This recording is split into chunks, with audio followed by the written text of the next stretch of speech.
آج جیسے کہ آپ جانتے ہیں ہم خاص طور پر گفتگو کر رہے ہیں یوم وصال ام المومنین حضرت ختیجہ رضی اللہ تعالیٰ عنہ کے حوالے سے.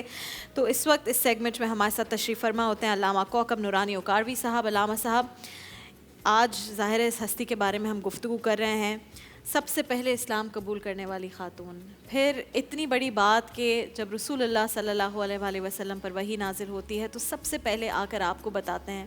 میں جس تناظر میں آج سب سے پہلے چاہتی ہوں کہ آپ بات کریں وہ یہ کہ جو تعلق اس سے دکھتا ہے حضور اکرم صلی اللہ علیہ وآلہ وسلم کے درمیان، اس تعلق کی خوبصورتی پر اگر آپ بات کریں سب سے پہلے. بسم اللہ والحمد للہ والصلاة والسلام علی رسول اللہ. گفتگو شروع کرنے سے پہلے ام المومنین حضرت سیدہ ختیجۃ الکبریٰ رضی اللہ تعالی عنہا کی بارگاہ میں عقیدت کا سلام پیش کرتا ہوں. جیسا کہ آپ نے بھی کہا، یہ وہ ہستی ہیں جنہوں نے سب سے پہلے دین اسلام قبول کیا. بیوی رازدار بھی ہوتی ہے اور بیوی سے شوہر چھپا ہوا نہیں ہوتا. اس کے عادات، اخلاق، اطوار. تو گھر کی خاتون سب سے پہلے اسلام لا رہی ہے. مستشرقین جن کو ہم اورینٹلسٹ کہتے ہیں، جنہوں نے ہماری زبان سیکھ کر پڑھا اس کو اور پھر لکھا، وہ بھی اس بات کو اپریشیٹ کرتے ہیں اور خاص طور پر بیان کرتے ہیں کہ نبی کریم صلی اللہ علیہ وسلم کی صداقت، سچائی کی ایک یہ بھی دلیل ہے کہ سب سے پہلے ایمان لانے والی ہستی بیوی کی ہے. کیونکہ اگر شخصیت میں کوئی تضاد ہوتا تو بیوی سے چھپا ہوا نہ ہوتا. تو حضور صلی اللہ علیہ وسلم پر سب سے پہلے ایمان لا رہی ہیں. نسب کے لحاظ سے حضرت قصی، وہاں جا کر نسب بھی مل جاتا ہے، خاندانی رشتہ بھی. نام نامی ہے ختیجہ بنت خویلد، یہ ان کا نام ہے. مکہ مکرمہ میں بہت ہی معزز، عزت والی خاتون سمجھی جاتی تھی اس دور جاہلیت میں، جبکہ عورت کی عزت نہیں تھی، عورت ایک کھلونا تھی. جو حال تھا اس معاشرے کا، اس دور میں ان کو طاہرہ کے لقب سے یاد کیا جاتا تھا کہ پاکیزہ خاتون ہے، ملکۃ العرب. پھر یہ کہ اسلام نے یہ بھی بتا دیا کہ عورت بھی تجارت کر سکتی ہے.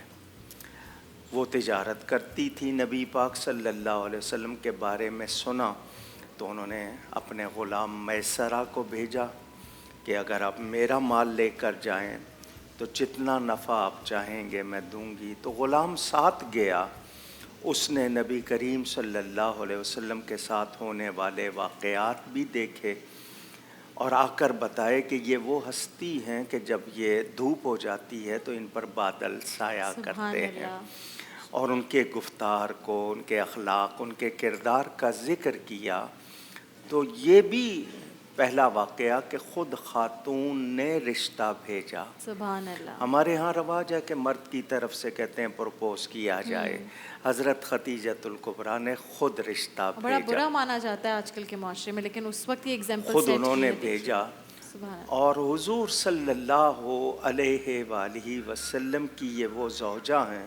مسلم شریف میں حدیث موجود کہ جبریل امین آئے کہ ابھی آپ کے پاس حضرت ختیجہ کھانا لے کر آئیں گی، آپ ان کو اللہ کا سلام کہیے گا. سبحان اللہ. اور ان کو خوشخبری دیجئے گا کہ اللہ نے ان کے لیے جنت میں زمرد کا محل تعمیر کیا، ایمرلڈ کا.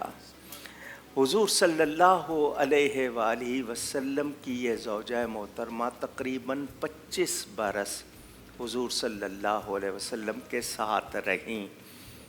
اور کس پیار کے ساتھ رہیں، کس وقار کے ساتھ رہیں.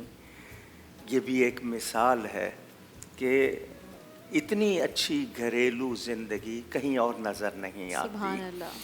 میاں بیوی کے درمیان جو رشتہ ہوتا ہے وہ پیار کا ہوتا ہے، عزت کا ہوتا ہے. ہم لوگ آج کل اس کو بھی صرف ضرورتوں کے لیے کہ یہ کھانا مفاد پکائے کے لیے. اور میرے گھر کا خیال رکھے اور مجھے کوئی روکے ٹوکے نہیں، یوں نہ کرے، ایسی بات نہیں. حضور نے وہ بھی نمونہ ہمیں دیا. ام المومنین حضرت سیدہ عائشہ صدیقہ رضی اللہ تعالی عنہا فرماتی ہیں کہ ایک خاتون عمر رسیدہ جس کو ہم بوڑھی کہتے ہیں نا، وہ آئی حضور صلی اللہ علیہ وسلم کے پاس. تو حضور اس کو دیکھ کے مسکرائے اور بڑی دیر تک باتیں کرتے رہے جیسے پرانی یادیں تازہ کرتے ہیں. اچھا. اس کا کیا ہوا، وہ کیا ہوا. تو وہ جب چلی گئی خاتون تو حضرت سیدہ عائشہ نے عرض کی یا رسول اللہ صلی اللہ علیہ وسلم، یہ کون تھی؟ آپ بہت مسکرا کے اس سے باتیں کر رہے تھے اور کوئی یادیں تازہ کر رہے تھے. فرمایا یہ خدیجہ کی سہیلی تھی. سبحان اللہ، سبحان اللہ. تو میں اس سے وہ پرانی باتیں کر رہا تھا. تو ام المومنین کے منہ سے نکل گیا آپ ابھی تک ان کو یاد کرتے، جبکہ اللہ نے آپ کو اس سے بہتر بیوی دی ہے. یعنی وہ تو 2 مرتبہ کی بیوہ تھیں، عمر میں بھی بڑی تھی، عمر میں بھی 15 سال زیادہ تھیں، بڑی تو نہیں تھی، زیادہ تھیں. تھی. اور میں کنواری آپ کو ملی ہوں. تو حضور نے فرمایا خدیجہ کو کچھ نہ کہنا. اپنی حبیبہ سے فرما رہے ہیں کہ اس کو کچھ نہ کہنا.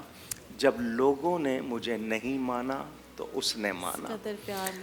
جب لوگوں نے مجھے جھٹلایا اس نے میری تصدیق کی، جب لوگوں نے مجھ سے ہاتھ روکا اس نے مجھ پر خرچ کیا، اور مجھے اللہ تعالیٰ نے اس سے اولاد دی.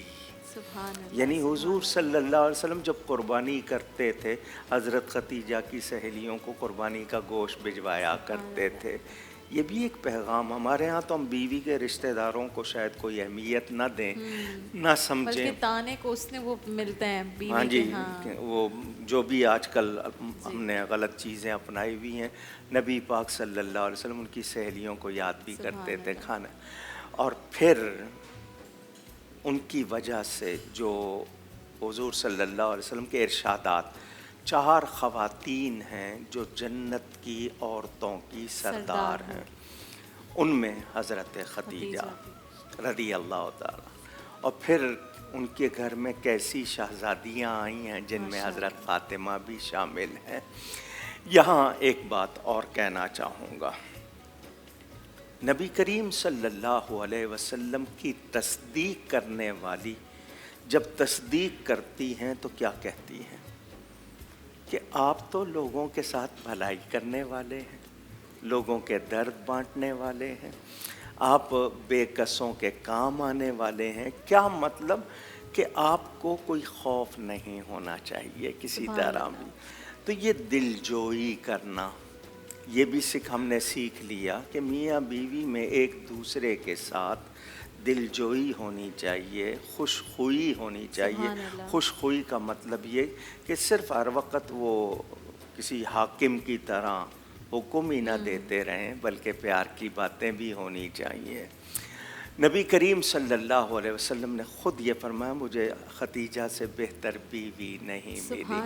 اور جب تک وہ رہیں آپ نے کوئی اور نکاح نہیں کیا.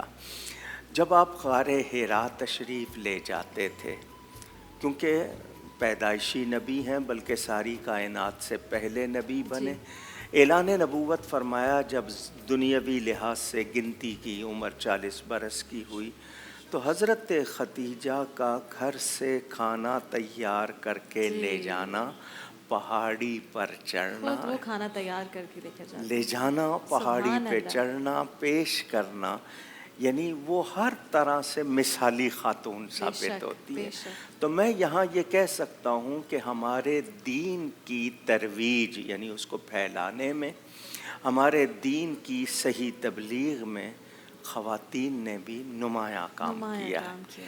تو ہم ایسی جب ان کے آج میں خواتین کو کہوں گا کہ یہ ہیں ہمارے رول ماڈلز، یہ ہستیاں ہیں. تو ان کو دیکھ کر اگر ہم اپنے گھروں کے ماحول اس طرح بنا لیں تو واقعی گھر جنت بن جائے گا.